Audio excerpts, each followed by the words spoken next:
દ્વારા ભવ્ય તિરંગા રેલીનું આયોજન. બીજેપી વરિષ્ઠ નેતાઓ અશોક કોલ અને સોફી યુસુફે રેલીનું નેતૃત્વ કર્યું. ભારતીય જનતા પાર્ટી દ્વારા ચાલી રહેલા સેખવા પખવાડિયાના ભાગરૂપે અનંતનાગમાં એક ભવ્ય તિરંગા બાઇક રેલીનું આયોજન કરવામાં આવ્યું હતું. આ કાર્યક્રમમાં બીજેપીના વરિષ્ઠ નેતાઓ અશોક કોલ અને સોફી યુસુફે આગેવાની લીધી હતી. મોટી સંખ્યામાં કાર્યકરોએ રાષ્ટ્રધ્વજ સાથે બાઇક પર આ રેલીમાં ભાગ લીધો હતો, જેણે સમગ્ર વિસ્તારમાં રાષ્ટ્રપ્રેમનો માહોલ ઊભો કર્યો હતો.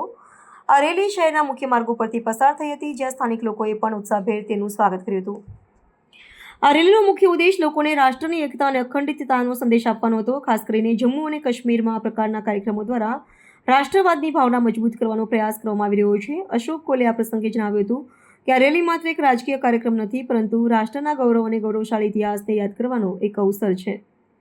સોફી યુસુફે કહ્યું કે દરેક ભારતીય હૃદયના તિરંગાનું વિશેષ સ્થાન છે અને આ રીતે આ રેલી એ વાતનું પ્રતીક છે કે કાશ્મીર પણ દેશના મુખ્ય પ્રવાહમાં સક્રિયપણે જોડાઈ રહ્યું છે.